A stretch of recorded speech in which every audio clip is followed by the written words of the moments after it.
There was a player who once held rank number 1 alone, just domination. They called him a god. And then one day, he disappeared. A year and a half later, a new game takes over the world. And the first thing he sees is, do you want to log in? Same player, new world. But skill doesn't reset. And this time, he's not just coming back. He's climbing the entire ranking from 0 like he never left. Deus Ex Machina Ragnarok, or Demrock for short. Immediately after its release, it took first place in the world rankings, a legendary game with over 100 million online players. But as time passed, its popularity inevitably declined, and now it's preparing to shut down its servers. Meanwhile, players gathered around a campfire and the system announced, "Hello, this is Deus Ex Machina Ragnarok. The service will be shut down in 30 minutes. Kaiser, number 1 on Demrock, looked at the fire and perpletost. Number 5 on Demrock, sat by the fire, hugging his knees, and said, "Damn game." Even though he always said so, but is it really true? And Swordmaster, ranked 4th on Demrock, folded his arms and said he agreed, except that it was a random dump and there was nothing funny about it, but he still couldn't believe it was closing. Then Cuckoo, ranked 3rd on Demrock, extended her hand and said, "If killing a dragon drops a brick, how did it even last this long?" Swordmaster frowned, looking at her, and asked, "Was it really necessary to ruin the atmosphere?" She asked, "Was she lying?" He said he thought she only had a stupid mask, but her manner of speech was no better, and she screamed indignantly, "What? Is he looking for a fight?" She clenched her fists and turned to him, and he folded his arms and said that all they know how to do is swear. Then Kaiser, the main character, rose to his feet and said, "And yet, it's a little sad." Perplotest added, "That's right, he'd studied this game more diligently than anyone else, so it's understandable. When he watched him fight, he thought it was a divine game." Then Cuckoo spread her arms and said, "And yet God is fair. His soul is the worst of them all." Then Perplotest smiled and said, "To think, first place goes to a guy who doesn't even have a legendary skill. If he'd been even a little luckier, he wouldn't even sit at the same table with them." Cuckoo added, "After all his equipment broke 10 times in a row, he screamed, 'The world is against him.' They should have seen how hysterical he was then." Then Perplotest said, "If you look closely, this guy is the most annoying of them all." Then Swordmaster looked at the fire and said, "Yeah, out of everyone he knows, he really does have the worst luck." Then the system announced the service was shutting down again and thanked them for sticking with them until the very end. Then the players started disappearing, and Perplotest said, "Well done." Swordmaster said, "Well, that's it, this is the end." Cuckoo said they'll see each other in a decent game. Then they disappeared, and the protagonist continued to stare at the fire, but the next second he disappeared too. The Demrock service was shut down. 2 years had passed since then. The protagonist was riding on a bus, and schoolchildren were sitting next to him, looking at their phones and chatting. "Wow, what control. Amazing. He should see. He single-handedly took down a demon lord. Among rankers, Exterminator from the Executioner's Guild is definitely the best. The guild is cool, but he prefers the Empress. It's his way of acting alone, like a proud wolf. Perhaps there's no player now who can surpass him? Is there? And who? The one who was the strongest back in the Demrock days. The number 1 ranked player, Kaiser. That's right, there was also Kaiser, but he disappeared right after the servers shut down. No one has any idea what he's doing now. At that moment, he was sitting next to them, smiling and adjusting his cap. 2 years have passed since Demrock shut down. Now the most popular game is Demrock's sequel, God of Savior, or simply Gauze, a world with even more players, new races and professions, a universe of boundless freedom. The protagonist thought that this should be waiting for him, Gauze 2. After all, the top player had returned. His name was Kang Do-hyun, the former number 1 in the Demrock rankings. Kaiser, demobilized with the rank of sergeant. Sometime later, he ran into the apartment, abruptly opened the door and shouted, "Capsule, where's the capsule?" His sister looked at him and was surprised. "Brother, is he back already?" And the mother, holding a saucepan, was indignant. He'd just gotten out of the army and was already looking for a capsule? When he was little, all he could do was call for his mother. The protagonist opened the door to his room, and his mother continued, "So what if you talk about children being useful when they grow up?" At that moment, the protagonist dropped his backpack, and looking at the capsule, thought with admiration, this is the very one he'd only seen on the news, a virtual reality capsule. He pressed himself against it and thought that after a year and a half of military service, he'd finally saved up for this. That touch, those curves. Then he climbed into the chair and, still smiling, said, "Even though it's secondhand, the upholstery is very soft." Then he pulled the helmet toward himself and added, "Well, time to go." After that, everything around him lit up and the system announced, "Iris scanning. ID card verification. ID card confirmed. Synchronization complete. Welcome to Adventurer's Paradise. He must please create a character." At that moment, the protagonist, illuminated by the sun's rays, looked into the mirror standing to the side and thought, is this his character? Does he look too much like a soldier? He scratched the back of his head, then glanced at the multitude of hairstyles offered and thought, there are so many, he's too lazy to sort through, he'll just pick one at random. Then the system asked him to enter a nickname, and he thoughtfully said, "Nickname, huh?" Then he grinned and said, "Kaiser." After that, the system reported, "Character created. They are glad to meet you, Kaiser." Moving to the training area, MC found himself near a castle engulfed in flames, and a system window appeared, stating that this place is the battlefield of the terrifying Battle of Arlen Castle. The protagonist thought, wow, this is what a fully immersive game is. Then the system offered him a weapon to choose from, and he thought, weapons? Huh. He looked at the options and thought they weren't offering anything special. he'd take what he was used to. Then he pulled a sword from the system window and, smiling, thought that he'd only used swords since Demrock. Then he heard a shout. Hey! He looked away, and at that moment, Charlie, the knight captain, ran up to him. He looked at him and shouted, "What is he doing here?" He grabbed his arm and shouted, "Come on, follow him." He ran forward and shouted, "The other mercenaries have already joined the fight." The protagonist ran after him and shouted, "Oh, yeah."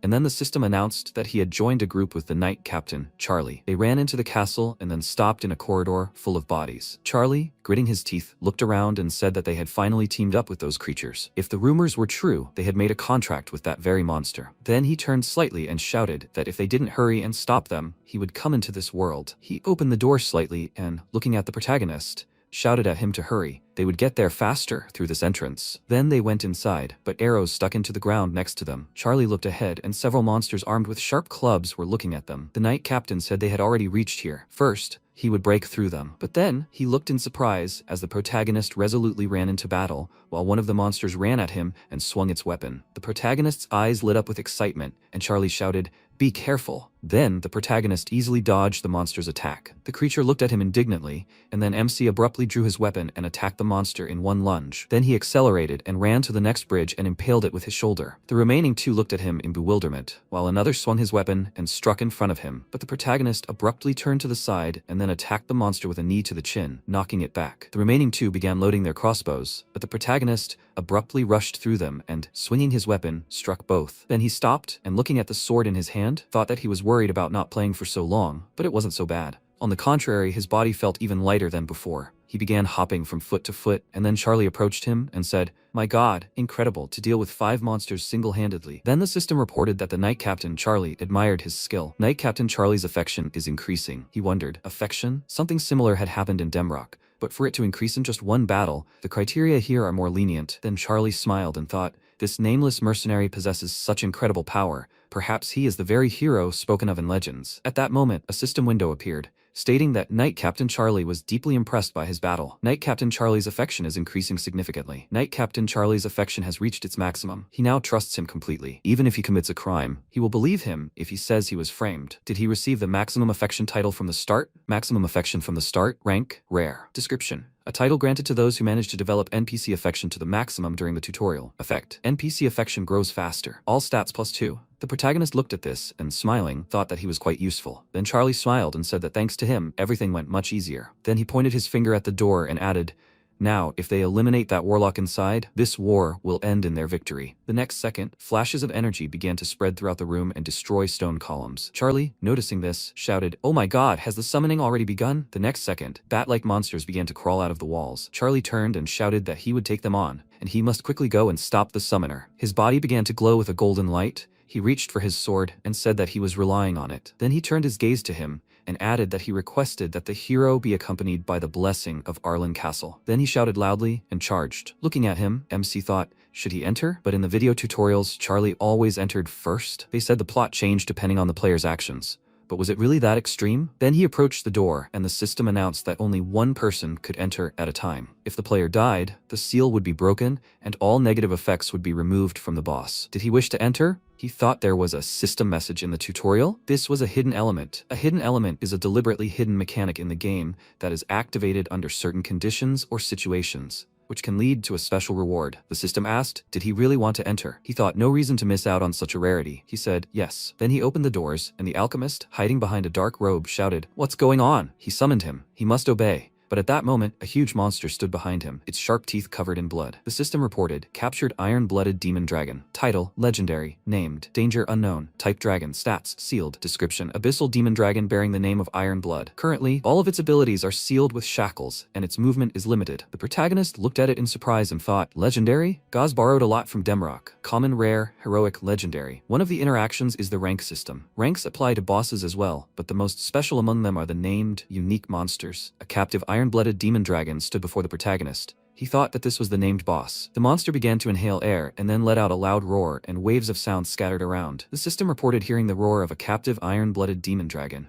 The roar of the overwhelming creature lowers his physical stats. Movement speed reduced by 20%. Attack speed reduced by 20%. Defense reduced by 30%. Magic resistance reduced by 25%. The protagonist shielded himself with his hand and, frowning, thought, they're kidding me. He had absolutely no conscience. Although, since all his abilities were sealed, maybe he could break through, but if he touched it with his paw, he would die instantly. But the situation, this had happened in Demrock too, and each time he had only one option. He then concentrated his energy in his body and began to draw his sword from its sheath. He considered whether it was doom or gloom, all or nothing. Then he abruptly leaped to the side, dodging the dragon's attack. He ran forward and attacked the paw of the monster in front of him. The creature screamed loudly, and then the protagonist turned around and struck again with his sword, then slid back along the ground. He frowned, looking closely at the monster's health bar, and thought, 120. A total of 120 damage for 2 attacks. The community hadn't lied, the difficulty was simply prohibitive. People in the comments were asking if it was possible to kill the boss in the tutorial. Was he crazy? It was impossible. He wasn't added for players to kill. The protagonist dealt another blow to the monster's paw. People in the comments also wrote,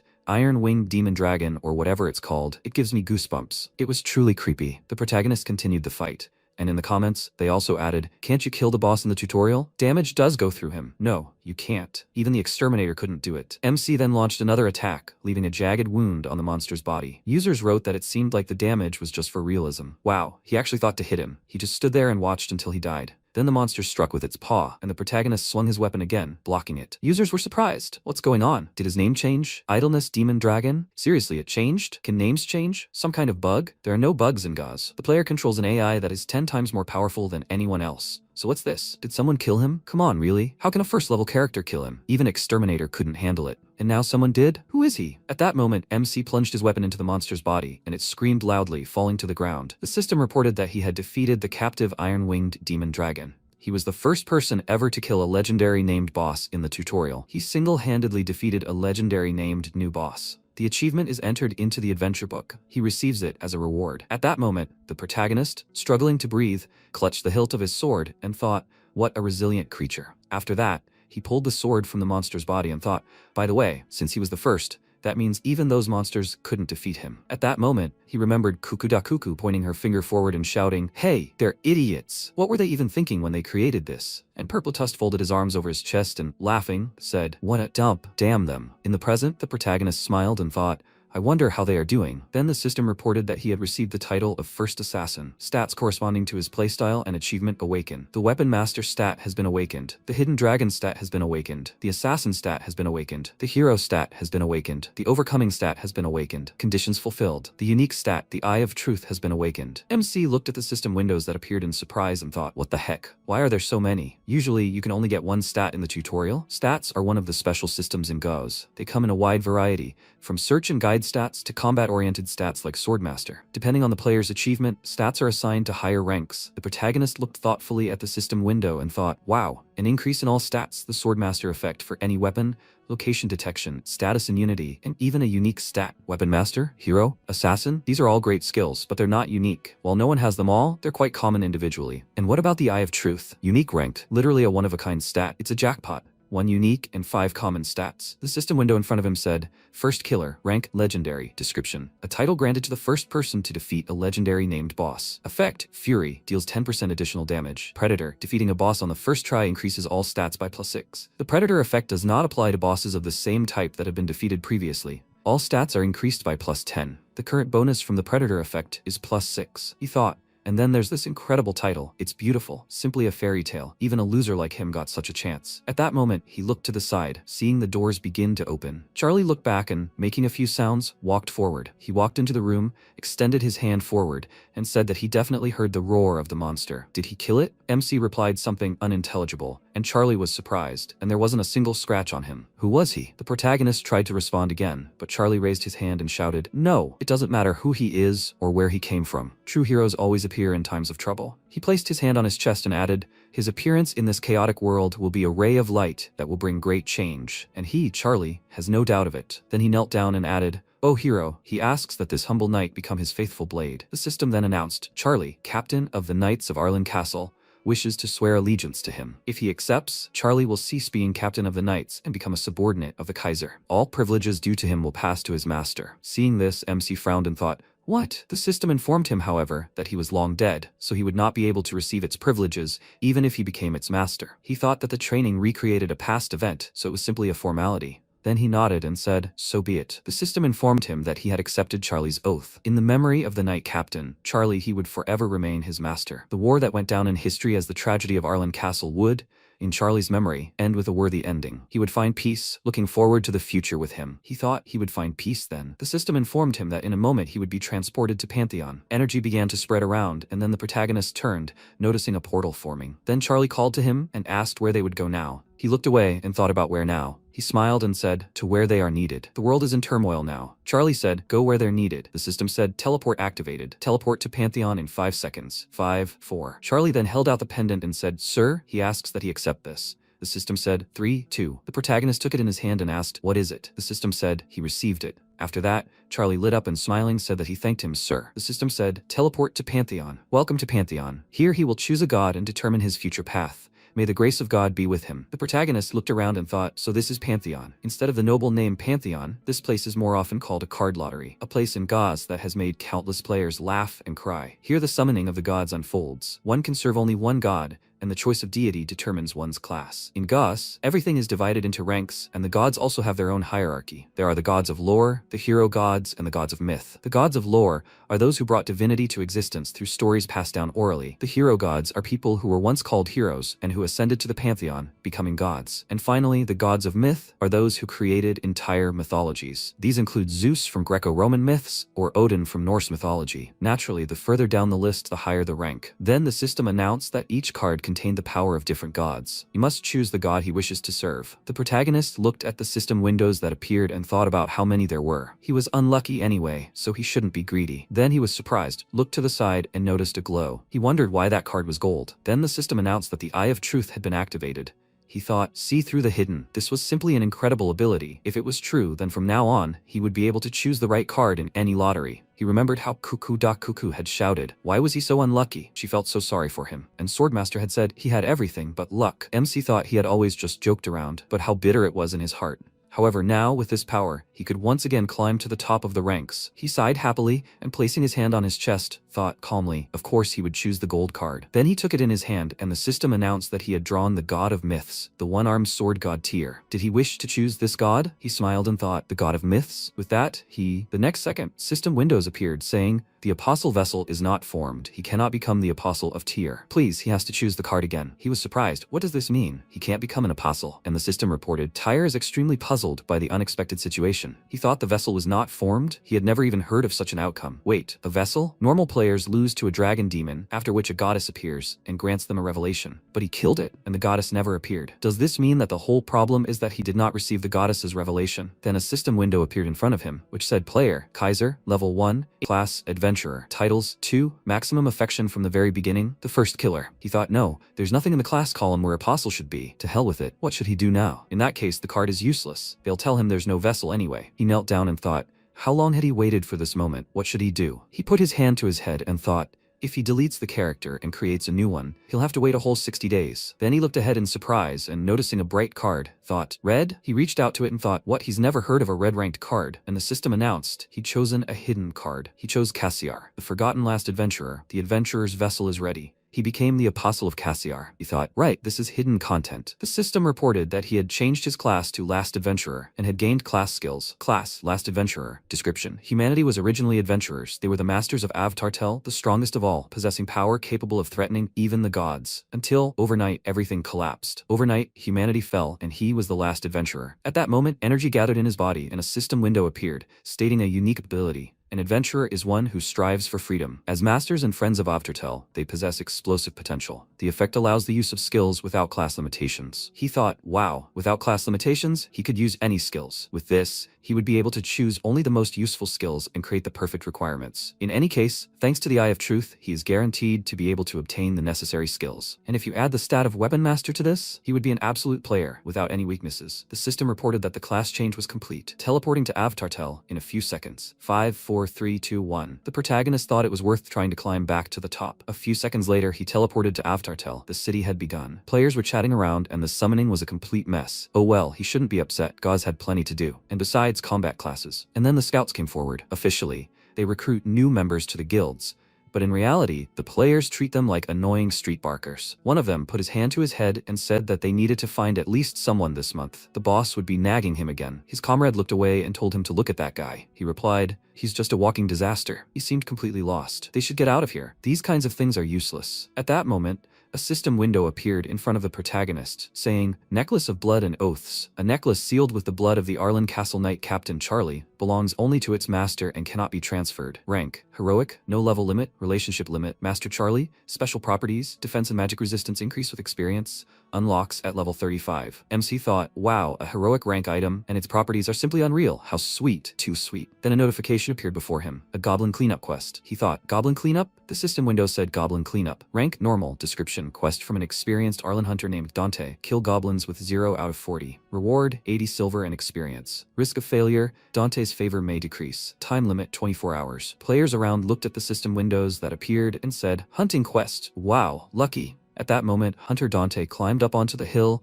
and, spreading his arms, shouted that in that case he was counting on them. They had to exterminate all these stupid goblins. Then the players started shouting. One of the guys shouted that he was looking for people in a party. The guy behind him shouted, who's going with him on the skinning quest? The guy added that he was looking for a tank, damage dealer, a healer, leveling to level 12, non-stop. The protagonist looked at them and thought, looks like everyone's going to form groups. At that moment, Shieldbest approached him and told him to listen. They were going to level up to level 12, wouldn't you like to join them? Then Forehead here approached them and added, they'll get a group bonus too, they need to be together. Yubinkung smiled and offered to go with them. The protagonist thought, a party then. Actually, they were right. Hunting is much easier in a group, and given the bonus experience, teamwork is essential. With that, he said, okay, he's in. The system reported that Shieldbest's group had been formed. All players were level 1. Then Shieldbest looked at the protagonist and asked, so he's a Kaiser fan? Yubinkung was surprised. Kaiser? Who the hell is that? Forehead here said he was one. Ranked number 1 during Demrock. She said he seemed like a die-hard Kaiser fan. Forehead here added, he even named his character after him. Then MC awkwardly scratched his cheek. Then Shieldbest raised his hand and shouted, so are they moving? Forehead here suggested they quickly level up to 12. Yubinkung raised her scepter and shouted,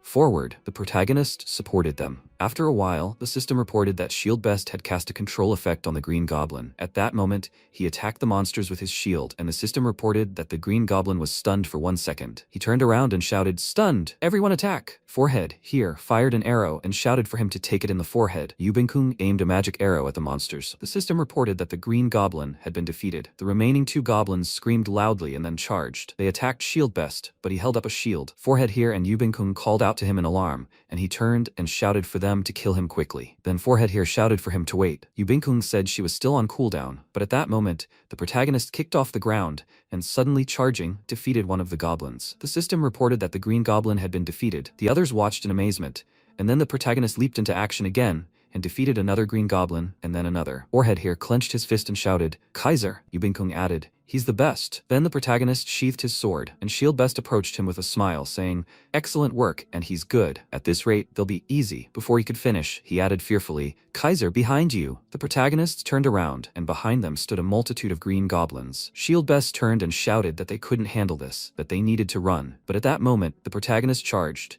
and he called out to him in fear. He kicked off the ground, leaping into attack, and struck several monsters at once. Not long before, Purpletast had asked why he always picked fights when the odds were against him. Was he a bully? One kuku was enough. Then MC looked at him and asked, against his favor? What do you mean? He replied, well, he was low on health, and then suddenly something like a boss appeared, and he immediately rushed him. Isn't that reckless? He replied, but he had finished him off. Purpletast looked at him in surprise and said, well, that's true, but it's dangerous. In the present tense, he thought, he says, reckless? He's just defending himself. He doesn't need to fight. He's exposing himself to unnecessary risk. At that moment, the protagonist charged and thought, but he never fights recklessly. He's just confident of his victory. The next second, he used a critical hit. He started hitting the monsters, and the system reported a critical hit. He killed a green goblin. Kaiser gets green goblin skin when the loot is distributed. He thought, there's only one poison goblin left. He was running away from a crowd of goblins, and then he turned sharply and charged at the archers. He thought that in a fight against a crowd, it's better to eliminate the archers first. He rushed forward, cutting down several monsters in his path, and then the system reported, overcoming, rank, unique, effect, overcomes limits with an indomitable spirit, overcoming characteristic activated. Then the protagonist deflected an archer's projectile, and it looked at it in surprise. MC rushed forward and left a slashing attack on the monster's body. At that moment, another creature ran up to him, but the protagonist blocked its attack with his weapon. He then delivered a powerful blow, and the system reported that,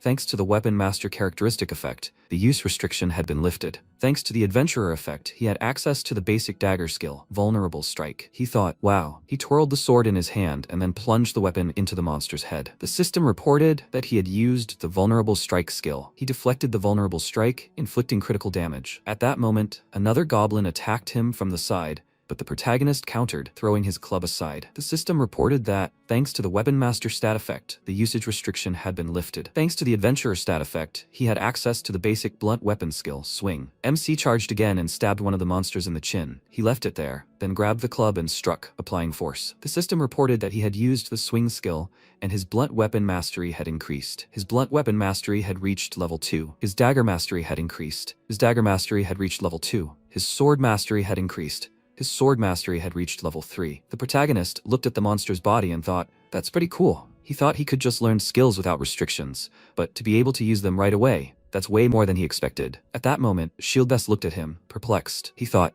how is this even possible? Even an experienced group would have had a hard time. Everyone wants to defeat such a bunch of goblins, and he dealt with them alone? He thought, Kaiser, is he really the same Kaiser from the Demrock days? What nonsense. That genius ranker disappeared without a trace 2 years ago, and he ended up in his group? It just can't be. Then who is he? Then he was surprised, noticing the protagonist's happy face and thought, has he completely lost his mind? After that, MC looked at the blue flame and thought, it seems that weapons that don't drop as loot just disappear. Well, he removed the weapon restrictions and even tested the skills, so he's quite happy with the result. Status window. He looked at his stats and thought, 3 levels in 1 hunt. Although he is not tied to a specific weapon, his core is the sword. Strength 9, dexterity 8, the rest he will put into perception. The rest he will cover for now with the title and Charlie necklace. Then he folded his arms across his chest, and at that moment, Forehead here shouted, wow, Kaiser, he's simply incredible. He was in complete awe. Yubinkun gave him a thumbs up and shouted, Kaiser, he's the best. Then Shieldbest asked, they should listen. Is he by any chance that same Kaiser? Forehead here said, come on, that guy retired a long time ago. Why would he suddenly come back? He said, but when you see how he fights, other thoughts just don't come to mind. He said, that's for sure. He really does look like Kaiser. They continued to cheer. It was simply amazing. Even if he said that he was the real Kaiser, they would believe him. At that moment, the protagonist smiled awkwardly and scratched the back of his head, thinking that he was Kaiser. Then Forehead here said, by the way, Mr. Kaiser, did he pull out a mythical god? His damage is just insane. And he laughed slightly and said that it was all because of the stats. Well, and a bit lucky with the title. Shieldbest shouted in surprise, wow, he even has a title? Forehead here said, he'll soon become a ranker. Yubinkun added, then they should definitely be friends. Then Shieldbest said, well, they've regained their strength? Maybe they should continue hunting? And Forehead here clenched his fist and shouted, then this time they can take down 10 of them at once? MC smiled and said, right, great idea. And he shouted, hey, Shieldbest, they have to go. Kaiser himself is with them. Yubinkun added, go ahead. At that moment, the protagonist remembered how Purpletast had said not long before, they need to go quickly. And still, they need to get ready. Cuckoo put her hands on her waist and said, Kaiser will do everything for them anyway. He's a ranker. The Swordmaster said, well, actually, they're rankers too. They screamed, what kind of ranker is he? What? How dare she? So, what will he do to her? In the present, the protagonist thought, I wonder how the others are doing. The next second, a system window appeared saying, Emergency Quest, Mutant Goblin Blood, Rank, Rare, Description. A quest from the alchemist Kalde, who has been around for a very long time. He's recently become interested in mutant goblins and seems to have found a clue. He must obtain fresh blood from a mutant goblin warrior living in a cave in Arty Forest. Kill a mutant goblin warrior 0 out of 1 and obtain the blood of a mutant goblin warrior 0 out of 1. Rewards, 1 gold, experience, and a silver ring crafted by Kaldi. Risk of failure, sympathy. Kaldi may decrease. Time limit, none. The protagonist thought, a mutant goblin? After a while, they approached the cave, and Forehead here put his hand to his chest and said he was nervous. Yubinkun frowned and said she was too. MC looked at them and thought, of course. While they were walking here, thanks to some extra hunting, the entire group had managed to level up. But this dungeon is called a beginner's grinder. In the comments, people were wondering how to take down the mutant goblins. Is it even possible to kill them? If you follow the tactics, it's possible. Yeah, but they all seem to do that. But it's incredibly difficult. One mistake and everyone dies. Is that even normal? The protagonist thought the first run was a guaranteed death. A raid demo, the Tomb of Arde. Of all the names for this one, not a single one gave them any hope. Compared to regular goblins, it's incredibly difficult and has special mechanics that require teamwork. The combination of these two factors made this place a grinder for newbies. Then they went inside, and some players passed by the protagonist's party. One of them shouted,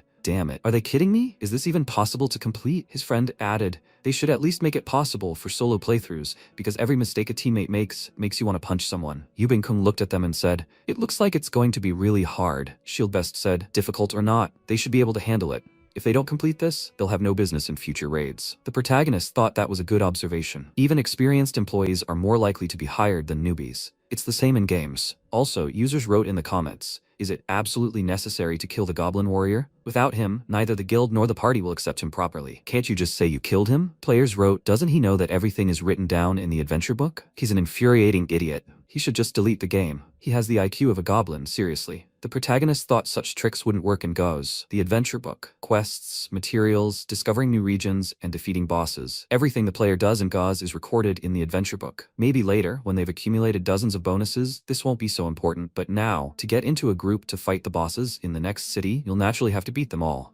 Especially since the boss of the next city, unlike the boss in Artie, is mandatory. The next second, they approached the huge doors. A system window appeared in front of them, stating, Lair of the Mutant Goblin Warriors. Rank, Rare. Type, Group Dungeon. Feature, Solo Boss. Description, the dwelling place of a once great and valiant goblin warrior who, under the influence of a curse, abandoned his tribe. Participant limit, 4 people. Level restriction, up to level 10. Then the protagonist smiled and asked, well, is it time to go in? Shieldbest nodded and said, yes, they are ready. Yubinkung shouted that she had reread the tactics more than 10 times. She would try not to screw up. After this, Shieldbest approached the door and, putting his hand to it, said that in that case they were going in. The system reported that the leader of the Shieldbest group was about to enter the lair of the mutant goblin warrior. Do they agree? Boarhead here shouted, forward. The protagonist said that they should go. The system reported, confirming the number of participants and checking the participants' levels. Entry into the mutant goblin warrior's lair is authorized. The doors then began to open. The protagonist smiled and, flexing his fists, said he hadn't stretched in a while. After that, they went inside. Torches began to glow on the cave walls, and a dark figure with a frightening aura appeared in front. The system reported, Mutant Goblin Warrior, HP 20,000 out of 20,000, title, Elite Boss,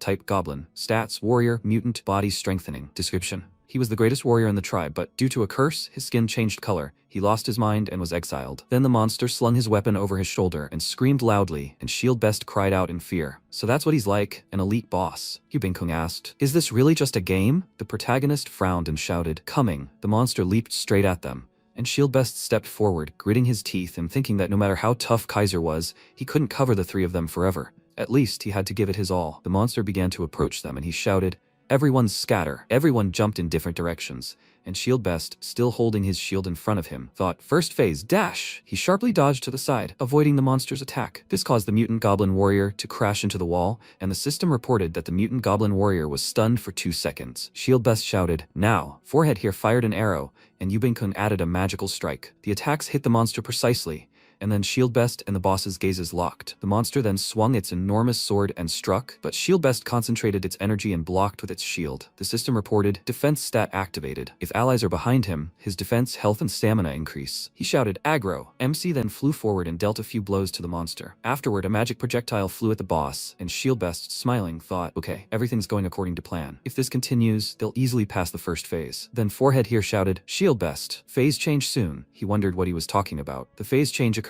when health drops to 10,000. Then he looked at his health bar and thought in surprise, huh? The next second, the protagonist suddenly lunged forward and attacked the monster's arm, beating its attack. The monster screamed loudly, and Shieldbest watched in surprise. At that moment, the protagonist smiled and said, the phase is over. After a while, the interviewer sat on a bench with the protagonist and said that Kaiser's group, which cleared an impenetrable dungeon and defeated the boss, is called the strongest. Could he share the secret of their success? He asked. A secret? It's just that everyone is good at what they do. She said, usually, yes. The standard group composition is a tank, damage dealer, healer, and support. As far as she knew, there should be 4 of them, but Kaiser's party doesn't have a tank, so how do they even manage to raid? The MC folded his arms and said, a tank, so that's an important role. He has to fight the boss one-on-one, identify all of its phases and patterns, and absorb damage. He's irreplaceable, so he plays that role. She cried out in surprise. What? And he smiled, looking at her. Not long before, Shieldbest looked at the wounded boss and thought, how is this possible? Even tanks have a hard time interrupting patterns with their crowd control skills, and he interrupts them like that,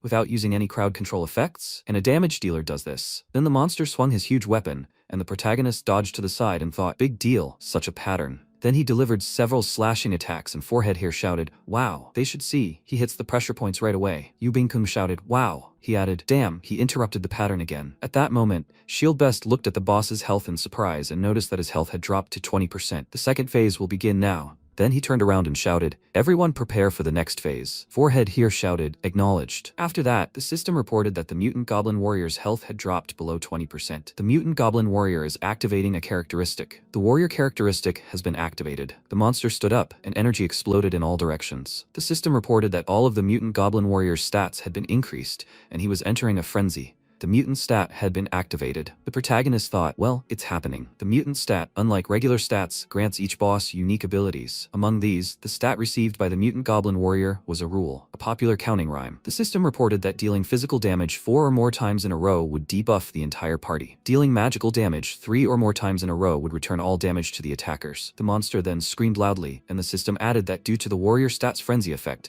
players' attack and movement speeds would be reduced by 4%. Forehead here shouted, "He's hard enough to fight, and now they've applied a debuff?" Then the system reported that the hero stat blocks mental pollution. The frenzy effect is ignored, immune to mutation effects. The protagonist smiled and thought, wow, so those debuffs don't work on him? Then Shield Best turned around and shouted, "Okay, everyone, they shouldn't panic and attack randomly. They need to focus only on dodging." Forehead here shouted that he understood. Shield Best added, "Kaiser, he's also debuffed, right?" But he told them to just wait here. He shouted in surprise, "What?" And the protagonist said he'd deal with him quickly. He then charged. The boss swung his weapon, but the protagonist held his sword in front of him, blocking his attack, and then jumped even higher and dealt several attacks to the monster's body. Forehead here shouted in surprise, "Why aren't crowd control effects working on him?" Yubinkun placed her hand on her chest and said, "They're all under debuffs now, but him." Shield Best frowned and wondered what was going on. Wasn't he the apostle of a forgotten god? And besides, he looks like a true god of war right now. At that moment, the protagonist struck the monster again and again, and Shield Best thought, Kaiser. After that, MC abruptly turned around and delivered several more powerful attacks. The system reported, level up, sword mastery increased. Sword mastery reached level 7. With level 7 sword mastery, sword damage is increased by 7%. The protagonist then charged again and, appearing behind the monster, delivered a powerful blow. The system reported that the fury effect dealt 10% additional damage to the boss. The protagonist concentrated and then delivered a powerful blow in front of him, slicing the monster in half. After that, the system reported the goblin mutant warrior was defeated. The dungeon is cleared. Forehead here shouted, "Wow." Yubinkung shouted, "Wow." Then Shield Best said to listen to Kaiser. Forehead here shouted, "Leader, what's wrong with him?" He said, "Could he be the real Kaiser?" He looked surprised. "What?" And then they all looked at the protagonist, who was standing on the body of the defeated boss. The system reported that the time calculation for the run is complete. The runtime is 29 minutes, 58 seconds. The current record rankings are as follows. First place, Shield Best. 29 minutes 58 seconds. Speedrun ranking, they took first place. They are entitled to the following rewards and special rewards according to their level of merit. First place, Kaiser. Second place, Shield Best. Third place, Forehead here. Fourth place, Yu Bingkung. Rewards are given to first place based on merit. He received the red leather armor of the Goblin Mutant Warrior. He received the red shoulder pads of the Goblin Mutant Warrior. He received the red greatsword of the Goblin Mutant Warrior. He received the title Prince of the Red Run. Throne of the Red Run. Rank, Heroic, Description. A title granted to the one who took first place in the Red Run. Effect, Update. With each update, the records of all stats increase proportionally to the achievement. Acceleration. Speedrunning is an eternal pursuit race. The throne holder must move the fastest. Overall speed is increased by 10%, and all stats for the current update are increased by 5. Then the MC smiled and said, "After all, goblins are easy to chop, just as cabbage." Then the rest of the party looked at the system windows, and Forehead here shouted, "Wow, a heroic rank title?" Yubinkung said, "Wow, the casting reduction option is so rare." Then they turned to the protagonist, and Forehead here shouted that he was grateful to him. If it weren't for him, they wouldn't have even dreamed of such rewards. Yubinkung also expressed her gratitude, and the protagonist smiled and replied, "You're welcome." After that, Shield Best approached him and calling him, awkwardly asked if he wanted to see the name added to the rankings. He should have changed the group name earlier. He really was sorry. The protagonist smiled awkwardly and thought, although reaching first place in the rankings was a temporary privilege, perhaps thanks to this achievement, they would even be invited to one of the 10 great guilds. Even if this place was just a dungeon in the starting town, they had still etched their names in the rankings history. Besides, they had even surpassed Exterminator himself. Shield Best added that he apologized for unwittingly causing him inconvenience. If he wanted monetary compensation or something else, he would do everything in his power. In response, the protagonist said everything was fine. He placed his hand on his chest and added, "It happens to everyone. The rankings automatically include the group leader's name anyway, and he hadn't expected them to take first place. He thought, what difference does it make whose name is there? Does it really matter? The public's attention? That only causes problems and stares. The main thing is the rewards." With that, he smiled and then looked at the stats of the items he'd been given.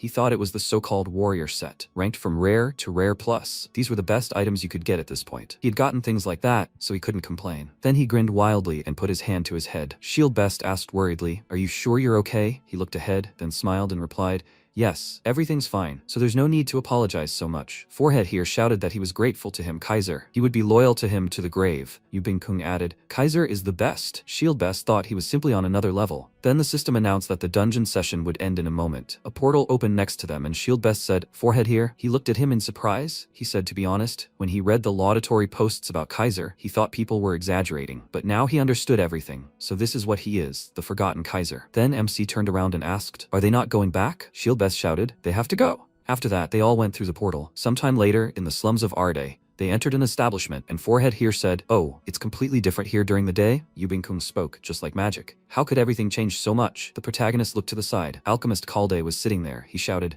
"Who the hell are they?" Forehead here folded his arms and said, "He's kind of unpleasant." Yubing-kun said, "He looks like a pervert." And Shieldbest said, "You can't judge people by their appearance." Then the alchemist asked, "He hoped they didn't come to give up?" "Well, there are plenty of people willing to help, but he needs a lot of blood for his research." Then MC placed a bottle of blood on his desk, and he shouted in surprise, "Isn't that the blood of a mutant goblin? They've already brought it? From the past? And only about 40 minutes ago?" The protagonist answered, "Exactly." He said, "It's incredible to defeat this mutant so quickly." Then the system reported, "Has the maximum affection title effect been activated from the start? Affection levels are growing significantly faster. Affection for Kalde is increasing. The Goblin Blood quest has been completed. The reward is 1 gold piece, experience, and a silver ring crafted by Kalde. His level has increased. He has passed the 0 trial. Rating is not fixed in the 0 trial. Now they can go to the main continent. Reward, a low-ranking skill summon ticket has been received. For reaching level 10, a random skill summon ticket has been received." Forehead here shouted joyfully, "Finally, the main continent." The system reported, "The special condition has been met. The reward has been received." They received a card written in Kalde's hand. A card written in Kalde's hand,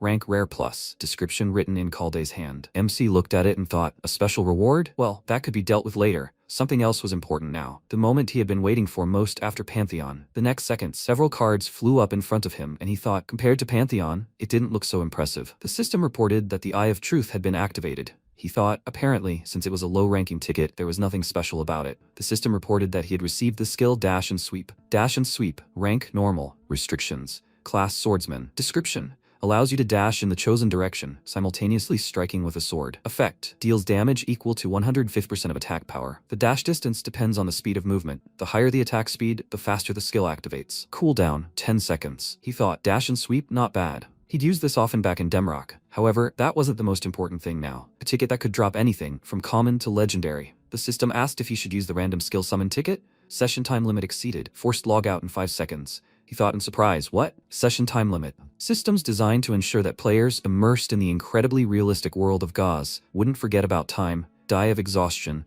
or develop a gambling addiction. He thought in surprise. 10 hours had already passed. The system began counting down the seconds, and the protagonist began to become visibly nervous. He grabbed the system window, and the system announced that the mission timed out. Forced termination. When the session expired, the protagonist woke up in a capsule and screamed loudly. The next day, waiting until 10 a.m., he climbed into the capsule again and was transported to the world of God of Savior. Finding himself in the slums of Arda, the protagonist nervously wondered what he needed to check. Then, sure enough, there was a yellow light. A system window appeared, indicating he had an untested skill. He thought it was a legendary skill, but no. He'd been having too much luck lately. He'd gotten the backdoor ability at heroic rank. Restriction. Assassin class. Description. This ability allows you to get behind an enemy, disorienting them, and dealing increased damage. Effect. Moves behind the target within a certain radius. This marks the target. The skill can be reused until the mark disappears. When used again, the character appears behind the target again and deals a critical strike, dealing damage proportional to the accumulated damage on the target. Cooldown, 50 seconds. MC thought in surprise. A rear-end attack? This is the assassin's signature skill. It's the main reason range damage dealers fear them. No matter how much distance someone has to cover, this insane skill allows them to instantly appear next to them. And now he's got it? If he gets a few more of these, he'll become the perfect damage dealer in both PvP and PvE, blowing everyone away. At that moment, 2 adventurers passed by. The man, seeing his wild look, asked if he was crazy. His girlfriend excitedly suggested they go another way.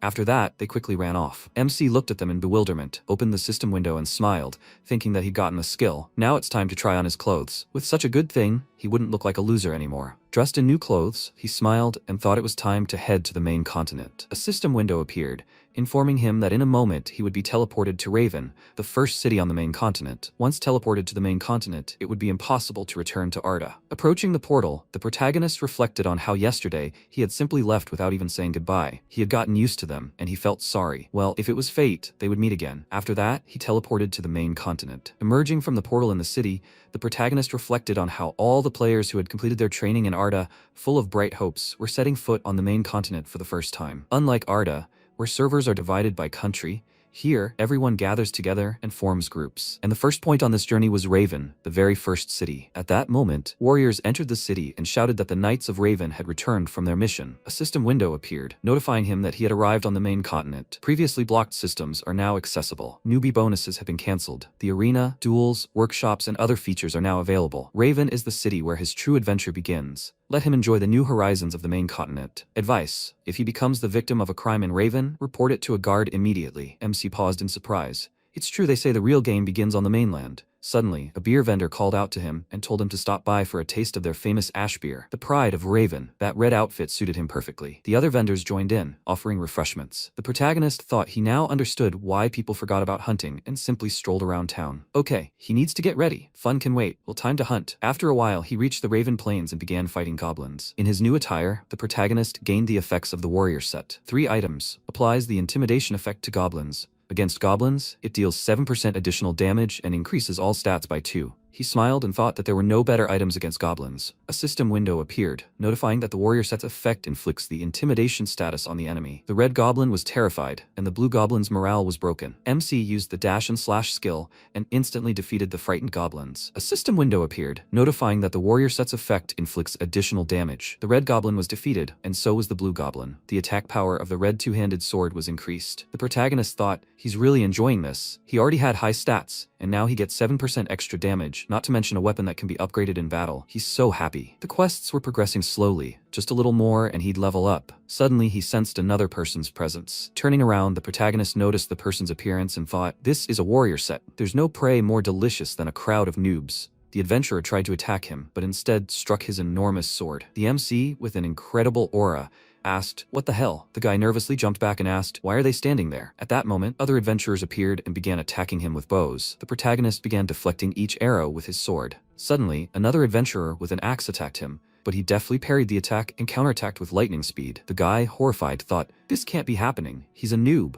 He tried to run away, but the protagonist used his skill and, appearing right in front of him, asked with a sly smile, is he lost? He thought that wherever a person is, there will always be those who refuse to obey. And it's no different in games. I'm not talking about official PvP in arenas, but about merciless slaughter. In other words, players who make a living killing other players existed in both Demrock and God of Savior. Whether it was for fun, for profit, or simply to annoy someone, the reasons could be many. But if you asked who was the worst, 9 out of 10 would answer gankers. These are the ones who kill players who have barely left their starting village and fleece them blind. Just like this guy standing in front of him now. The adventurer, horrified, wondered if this was a rear-end attack. How could a swordsman use this skill? Immediately afterward, the protagonist killed him. A system window appeared, notifying him that he had killed 4 players. His actions were considered self-defense. His karma would not increase. He thought that in this regard, everything was the same as in Demrock. However, Ard, with its bonuses for newcomers, was an exception, and even those guys were unusually kind. But the reality was that there were only scumbags around. Well, while he collected the loot and received the quest reward, a system window appeared, notifying him that the Goblin Extermination quest had been completed. Received 70 silver and experience. The Hunter's Request quest had been completed. Received 80 silver, experience, and a necklace of wild beast fangs. His level had increased, reaching level 17. The Western Gate was now accessible. The protagonist smiled as he thought about finally accessing this gate. The Western Raven Forest was a dangerous hunting ground, avoided even by NPCs. Unlike the spacious plains near the Eastern Gate, everything here was overgrown with dense thickets, limiting visibility. It's not just goblins that swarm here, but also hordes of giant insects. There are sudden goblin ambushes and creatures that attack from behind trees and rocks. Because of this, the difficulty of the Western Forest is prohibitively high,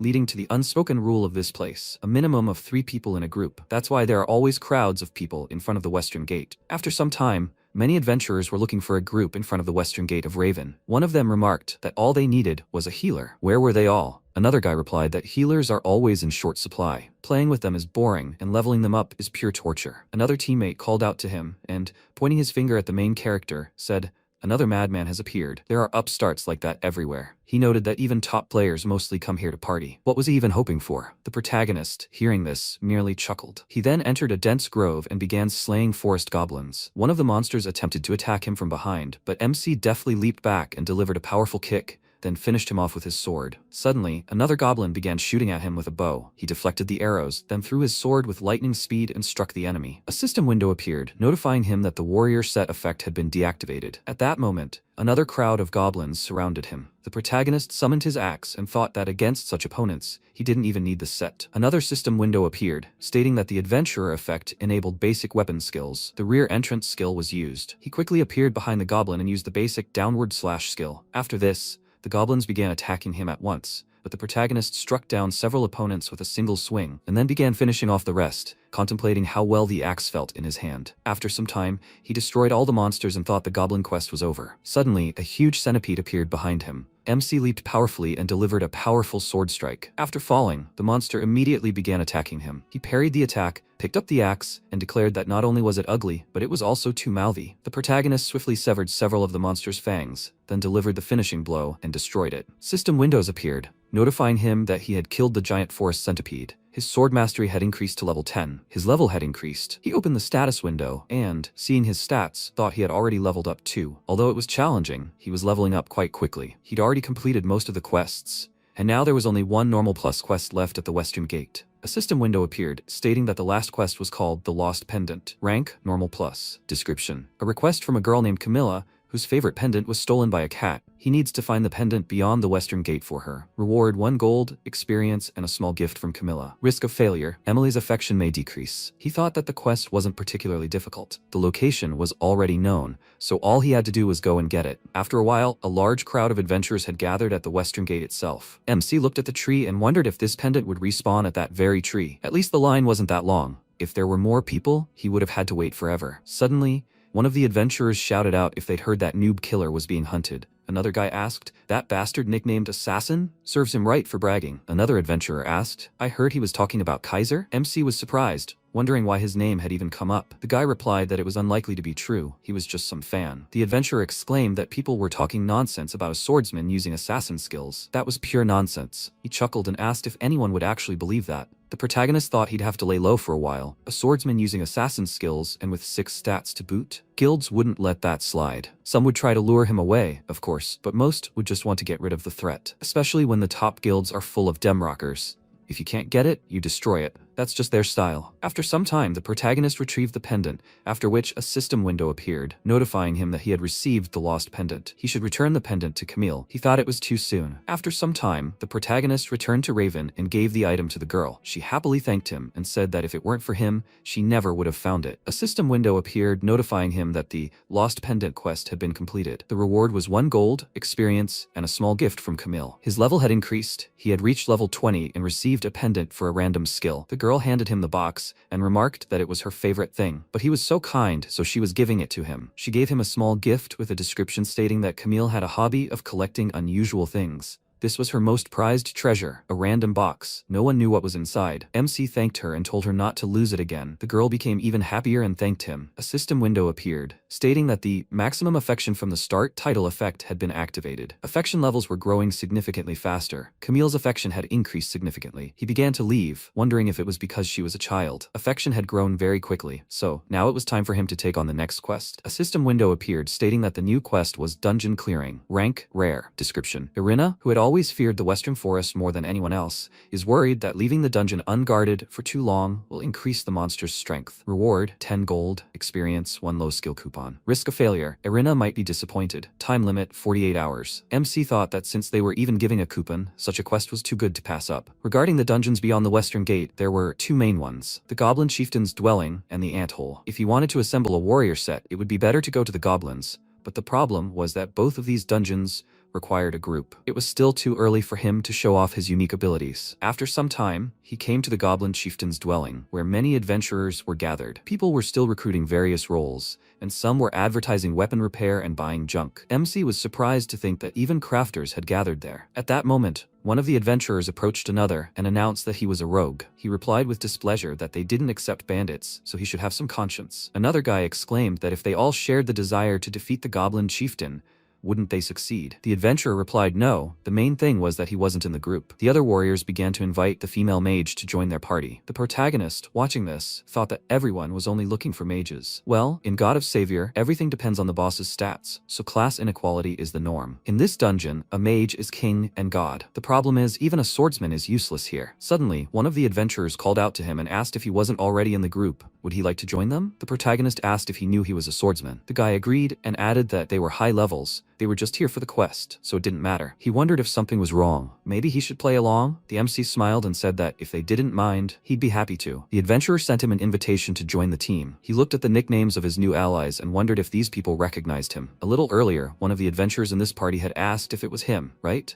Kaiser in a warrior set, and with a two-handed sword no less. The girl replied with a smirk that it was definitely him. It was unlikely that there was another one like him in this zone. The team leader, with a sly smile, said that this was a pitiful sight. After some time, they descended into the dungeon and set up a small camp. A system window appeared, stating that this was the abode of the Goblin Chieftain. Rank, rare. Type, common dungeon. Description. This is the abode of the legendary Green Goblin Warrior, who was cursed and exiled from the tribe. The player limit was 4, and the level cap was up to level 24. One of the adventurers killed a goblin scout, which was later reported to the chieftain. MC, observing their technique, thought they were quite good. They dealt decent damage, and their teamwork was also excellent. A system window appeared, notifying that the frightened chieftain was sending his soldiers. Let them prepare for battle. Suddenly, a loud cry rang out from the depths of the dungeon. One of the team asked if he wanted to try it himself this time. Another guy smiled and remarked that if things got dangerous, they would immediately intervene. The girls said they would also test their synergy. If anything happened, they would immediately help. The protagonist wondered if they were testing his mettle. Well, he'd play along for a bit. He silently used his dash and slash skill, then began a fierce battle with the goblins. The team leader, with a wry smile, remarked that it was definitely him. So, how's he doing? The other guy replied that he's not bad. He skillfully avoids vital hits, and for a two-hander, he's pretty fast. The adventurer remarked that with such items, he'd hardly lose to anyone in this zone. He replied that something was still odd. How could their assassin lose to such a simple donor? He's not that strong, but he's fast, he admits. But for an assassin with invisibility and poison,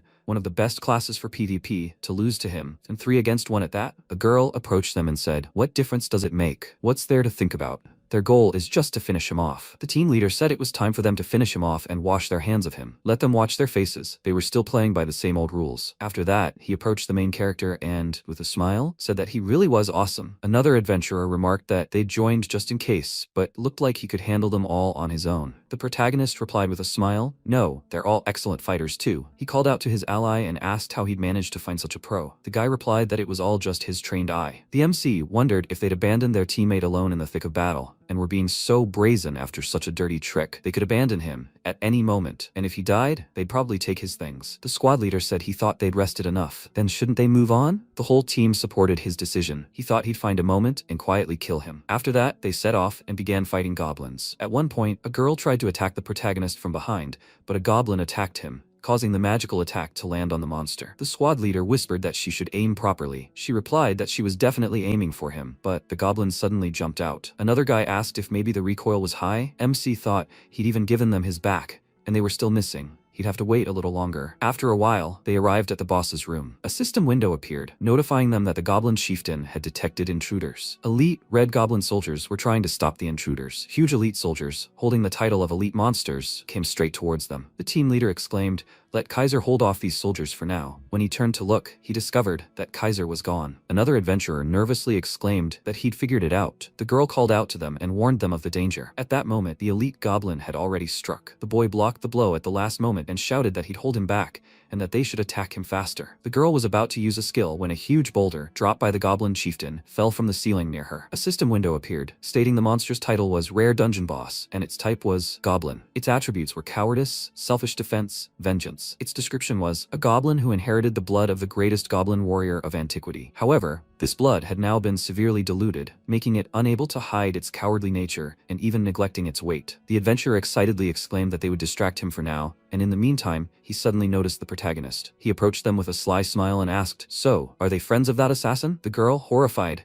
replied that yes, they were his enemies. That was true, but they needed to clear the dungeon first. They could only get through it together anyway. The protagonist replied that this sounded reasonable. She began to happily agree when he suddenly silently thrust his sword into her and, smiling, said he didn't want to. A system window appeared, notifying him that he had killed a player. This player has villain status, so his karma meter isn't increasing. The MC thought with a smile, yeah, she's definitely one of the villains. He'd try a rear flank attack first. He'd considered it, but he didn't think it would work, even on a corpse. The squad leader, holding back a goblin's onslaught, exclaimed, "He killed a mage. Does he want them all to die here?" The protagonist asked with a smile if he knew what his credo was. He wouldn't deal with those who were aiming for his back. The moment he got involved with such people, everything would inevitably fall apart. Then he pulled out an assassin's dagger. The guy exclaimed in shock, "It's an assassin's dagger. What's he going to do with it?" The MC asked with a smile. He recognized it right away. It belonged to a friend after all, right? The adventurer shouted, "That's nonsense. How can a swordsman use this weapon? No, even if so, what does he expect? If he kills them, does he really think he'll be able to complete this dungeon alone?" The protagonist asked if he knew what the goblin chieftain's selfish defense stat was for. The adventurer replied that it was against physical attacks. That's why mages are the top tier in this dungeon.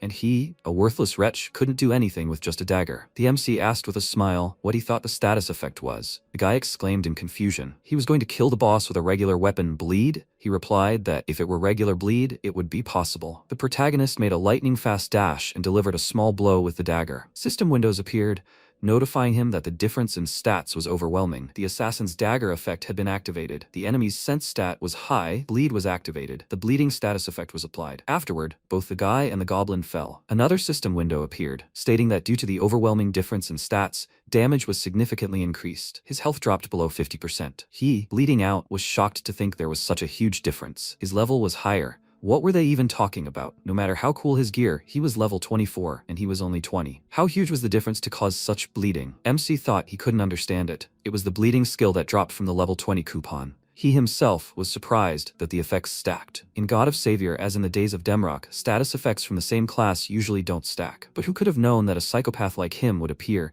using an assassin's weapon with rogue skills? The adventurer, bleeding out, asked, "What kind of nonsense is this?" He was definitely a cheater. After that, he was completely lost. System windows appeared, notifying him that he had killed a player. This player has the villain status, so his karma meter doesn't increase. He also defeated an elite red goblin soldier. The protagonist thought that these guys always make the same excuses. At that moment, the last adventurer, having witnessed the death of two of his friends, began to wonder in horror, how did everything turn out this way? Where exactly did it all go wrong? No, he shouldn't have even gotten involved in this from the very beginning. He needed to run before it was too late. Just as the guy was thinking this, the protagonist had already struck both him and the goblin with lightning speed. He fell, was afflicted with the bleeding status effect, and then died. A system window appeared, notifying him that he had killed a player. This player has the villain status, so his karma meter doesn't increase. He also defeated another elite red goblin soldier. The MC thought that the damage was pretty good. Well, and he put 15 points into strength. It was worth it. Suddenly, the boss started screaming. A system window appeared, notifying him that the goblin chieftain was furious over the death of his subordinates. After that, the monster began to attack mindlessly. The protagonist thought that he had completely forgotten about him. Well, time to have some fun. At the moment the boss attacked, he made a quick dash and delivered a knee to the head. The goblin flew to the side, but then got up covered in the selfish defense effect. The protagonist dashed with lightning speed and struck with a dagger, thereby inflicting the bleeding effect on the boss. The goblin immediately began to bleed. He noted with a smile that it was time to finish. Sensing an incredibly powerful aura, the boss began to run away in horror. MC used the rear entry skill and, appearing right in front of him, asked with a smile, "Where is he going?" After that, he dealt the final blow and destroyed the boss. A system window appeared, notifying him that he had defeated the dungeon boss, the goblin chieftain. The dungeon was cleared, and an entry was added to the adventure book. His level had increased, and his dagger mastery had reached level 5. He also received an item, a durable leather belt. Rank rare, level limit 20. This is a leather belt worn by the goblin chieftain. This item is made so durable that it could withstand his enormous weight. MC happily thought that this was a great reward. He needed a belt, so everything worked out well. He put the belt on, after which, system windows appeared, notifying that his strength had increased by 1 and his health by 2. The protagonist thought that this was not bad. If there had been a time limit, he would have made it into the rankings. Oh well. Not all dungeons have a time limit. He was sorry, of course, but there was still time left, some reward. He collected items from dead adventurers, namely a silver iron shield and the bastard's training sword. The protagonist, picking up the sword, reflected on how much of an avid role player he was. Well, his nickname was worthless now. He also picked up the necklace and remarked that he could simply sell it. Suddenly, his Eye of Truth skill automatically activated. MC looked deeper into the dungeon and saw a glow, and then wondered in confusion. What was that? Could it be stealth? But the light was too bright for that. Maybe there was some kind of grass there? A system window appeared, notifying him that he had discovered a secret dungeon, the Black Goblin Shaman's Refuge. He was the first to discover the secret dungeon, so he earned the title of Skilled Explorer. The protagonist approached the portal and was surprised to think that there were many types of dungeons, from group dungeons to solo bosses and labyrinths. as well as special ones, and event dungeons. But among all of these, the rarest and most obscure are the secret dungeons. Even players with the explorer profession are finding it difficult, as these dungeons are not only located in unimaginable places, but also require special conditions to enter. A system window appeared stating that the presence of one survivor in the dungeon has been confirmed, as well as the absence of a group. All conditions are met. The protagonist thought that these conditions were simply insane. In a group dungeon, he needs to find a secret entrance alone. Without a group, with such conditions, even finding the dungeon would be useless. A system window appeared stating that this dungeon is a Black Goblin Shaman's refuge. Rank, Hero. Type, Secret Dungeon. Stat, Solo Boss. Description. Rumors once circulated in Raven about someone seeing a goblin with black skin, which gave rise to many superstitions. Player limit, 1 entry requirements. Discoverer, upon successful completion, the dungeon disappears. In case of failure, re-entry is impossible. The MC wondered if the dungeon was heroic ranked. He had to complete it. He entered the dungeon and reflected on how freed. A player ranked 1279th in the God of Savior rankings once said that entering a secret dungeon was like sticking your head in a beast's mouth. The protagonist reflected that while this expression was ambiguous, all players who had been in secret dungeons agreed with Freed's opinion. What would happen if you stuck your head in a beast's mouth? The mouth would slam shut. The secret dungeon was that very mouth, wide open, awaiting its prey. When he entered the portal, a system window appeared notifying him that he had entered a dungeon. Taking a direct hit would cause him to be affected by the shadow vision effect. While under the effect of shadow vision, his field of vision narrows for a certain period. The hero stat blocks mental pollution. The shadow vision effect is ignored. The MC, with a sly smile, said it was a warm welcome. Black Shaman Jihad, the boss sitting on the throne opposite him, asked how he dared enter his home without permission. Had he completely lost his fear? There were so many monsters around him, from black goblins to undead spiders. The boss said with a smile, it seemed like he was frozen with horror when he saw his children. A system window appeared, stating that this was the boss Jihad. Title, named boss of heroic rank, type goblin. Stats, genetic factor, cursor, necromancer, sleight of hand. Description, a survivor of a fallen clan. Jihad, heir to great blood, a goblin who has lived for hundreds of years. The MC wondered in surprise, is this a named boss? Even the secret missions may be incredibly challenging, but a named boss. When he defeated the dragon, the reward had been impressive. What would happen this time? The boss remarked, what's strange? How did the man find this place? He didn't sense any explorer's energy within him. So many different forces were mixed within him. What a curious creature he was. The protagonist was surprised to learn that he was quite perceptive for a goblin. Jihad had said he was an unusual specimen.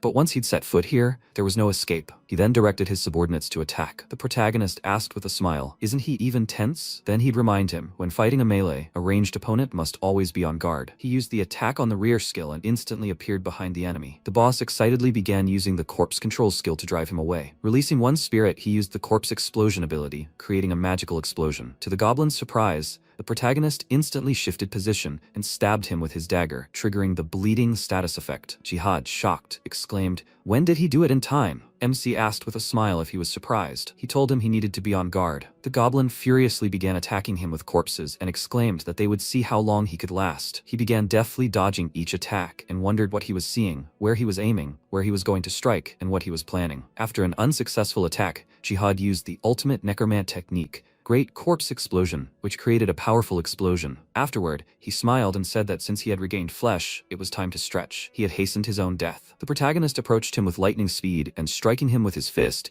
asked if he had a skill in cooldown. The boss flew into the wall and exclaimed that he would definitely get revenge. He then began to land a series of punches. After such a beating, Jihad called out to him and said, he just broke his bones. You can't hit bones, it's not fair. MC was perplexed, thinking, is the boss serious? Great Corpse Explosion was quite powerful, but even so, he was too weak. Seizing the opportunity, the boss jumped away from him and said, I was just waiting for him to relax. A system window appeared, stating that the secret dungeon boss was activating the genetic factor stat. When Jihad finished activating the skill, his rank would increase. MC thought that even if the enemy seemed pathetic to him, if he went from hero to hero plus, things would get serious. After all, raids against hero plus bosses required a full team, and he couldn't let that happen. He grabbed his sword and charged with lightning speed. The protagonist increased his strength by 20 points and wondered if he'd gone too far in strength. But in this world, everyone is equal before the sword. System windows appeared, notifying him that thanks to the rage effect, he deals 10% more damage to the boss. Sword mastery increases damage by 10%. MC dashed with lightning speed and delivered a powerful blow, killing the boss. A system window appeared, notifying him that the boss of the secret dungeon had been defeated. The secret dungeon had been cleared, and this was recorded in the adventure book. He was the first to clear the secret dungeon, so the reward increased. His level increased, and he received a reward for clearing the dungeon. The Black Goblin Shaman's Orb of Restless Souls is a universal orb containing the souls of a Black Goblin Shaman. Rank, Hero. Required level 30. Class restrictions, Necromancer, Shaman, Mage. Black Goblin Shaman's Robe. a black robe worn by a black goblin shaman. This item has a shape-shifting spell, allowing one to easily conceal one's identity. Rank, Hero.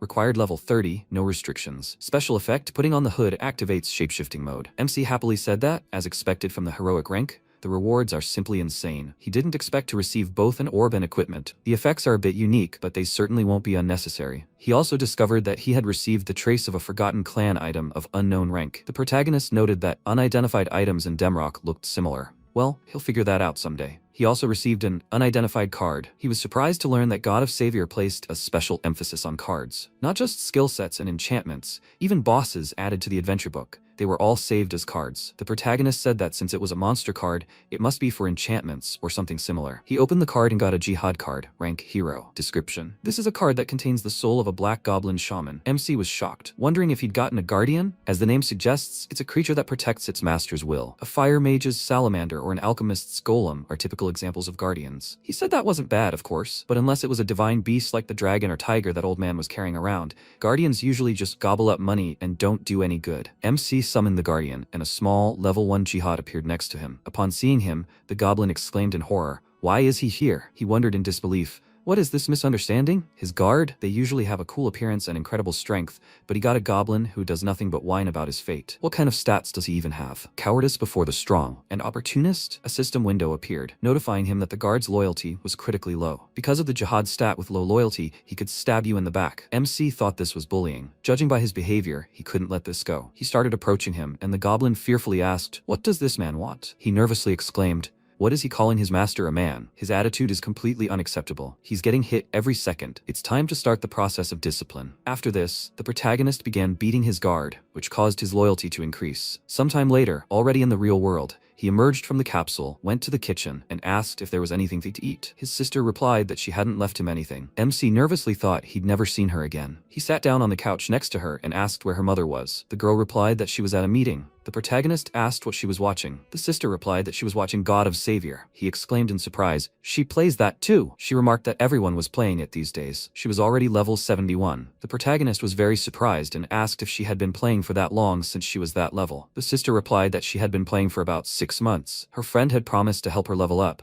so she joined and gotten hooked. He asked in surprise if it really took that long to level up to 70. The girl replied that she didn't play for 10 hours like some people. At that moment, news about the Heroes Guild started on TV. The sister remarked that they were the most popular guild among young people. They were almost as popular as Exterminator. The MC asked why that was. They weren't even in the top 10. She explained that it was because they were pretty. Guys might like Exterminator, but girls are mostly obsessed with heroes. He looked at the face of the player on TV and remarked that he was too cute. His sister replied, "Let him look at his face. He's the epitome of beauty. He's nowhere near that level." MC thought she looked like a pelican herself. He got up from the couch and said he'd go practice. His sister remarked that with his looks, it's no wonder he's popular on video hosting sites. Guilds all have their own channels these days. Their videos often get 100 million views. The main character exclaimed in shock, "Millions? With 100 million? They're raking in the cash." The girl, perplexed, agreed and added, "They say they make 1 billion. He wondered, how many servings of chicken can you buy? The sister looked at his expression in shock and asked, "What's wrong?" The protagonist merely repeated the number of coins and then left the room. After a while, he re-entered the game and said he'd record a little at first. If he filmed, it might come in handy someday. At that moment, a goblin approached him and asked if he'd arrived yet. The MC wondered if he wasn't being too bold. Jihad exclaimed in horror, "No way," he replied.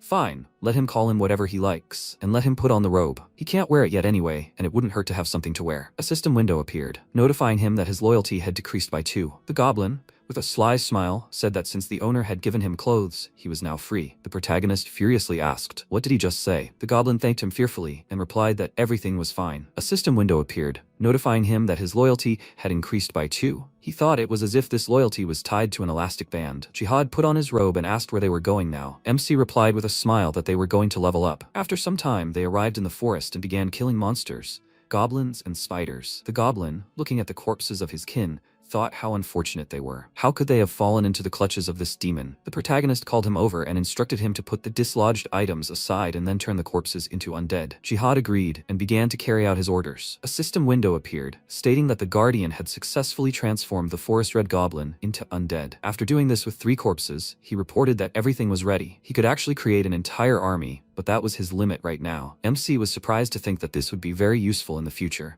Suddenly, Jihad began to control the undead, after which the goblins immediately headed in the opposite direction. Confused, he asked where they were going. The Guardian replied that he'd ordered them to collect items. The protagonist thought he'd already harnessed them to the dirty work. He sat down on a felled tree and remarked that, whatever the case, when he raised 2 more levels, he'd really like to run into an elite mob. Jihad said that if he was talking about elites, he knew where they were. Those slackers always sat in the same place. The protagonist with a sly smile asked, so they were all gathered there, right?